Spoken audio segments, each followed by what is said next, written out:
Nearly a dozen tech companies are committing to helping protect the information of presidential campaigns in 2020. The companies say that they will provide free or reduced cost cybersecurity services to the campaigns. This comes as experts and intelligence officials warn campaigns are still vulnerable to foreign powers interfering in the 2020 election. So for more on this, let's bring in Alexa Corse. She is a reporter for the Wall Street Journal. Good to see you.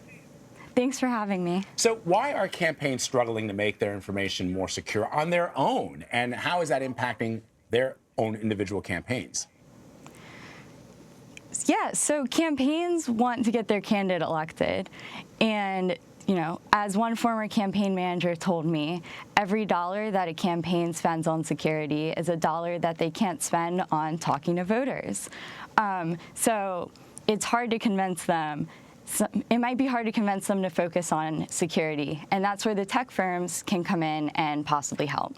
Well, Hillary Clinton and her former campaign managers, if you take a look at the model with what you're suggesting, many people would argue that when that server, the DNC server, was hacked, that skewed the chances that Hillary Clinton had going into the 2016 election. Yeah, It may have cost her. The only problem with that hack is that it was the sort of hack that we see over and over again, where it's actually we're the problem. The users are the problem. Like it was an email that was sent to him that he clicked on that he shouldn't have. But that's like a sort of a whole other argument.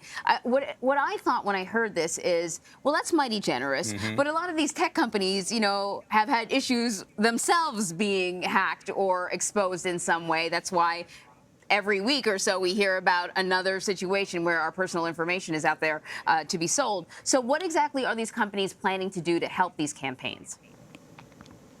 So these companies offer a wide range of services. It can be anything from helping you make your password on your cell phone secure to letting you know if your email account, if someone is trying to hack into your email account. And I mean, like you said, some of these attacks aren't sophisticated, but the little things can really add up here. So what prompted these companies to take this additional step?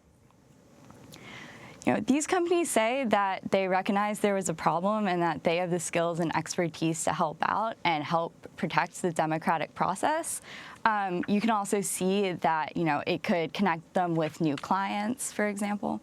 Yeah, I mean, I think that if they're offering to do it for free, as you pointed out, Alexa, if the campaigns do not have to spend the kind of money that it would require to do it in the way that these companies, these cyber companies, are suggesting, and they can use their dollars to engage with voters, what's the downside? So is there any downside for these campaigns engaging with these cyber tech companies?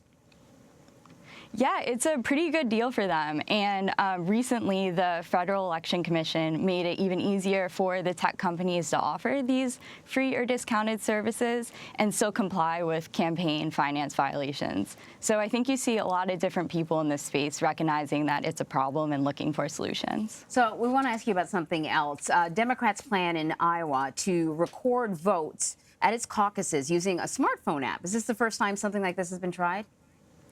So both parties actually used a smartphone app to transmit results in Iowa in 2016, too. They're using a different app this time, and there are more concerns about security this election, given what we now know about 2016. So how will it be used exactly? So the Democrats will use the app to transmit the results, which they count up at their caucus sites, from some 1,700 sites to their kind of local party headquarters. So the votes will still be counted, actually, at the caucus sites on paper, but that final transmission, to make it quicker, they want to use the smartphone app.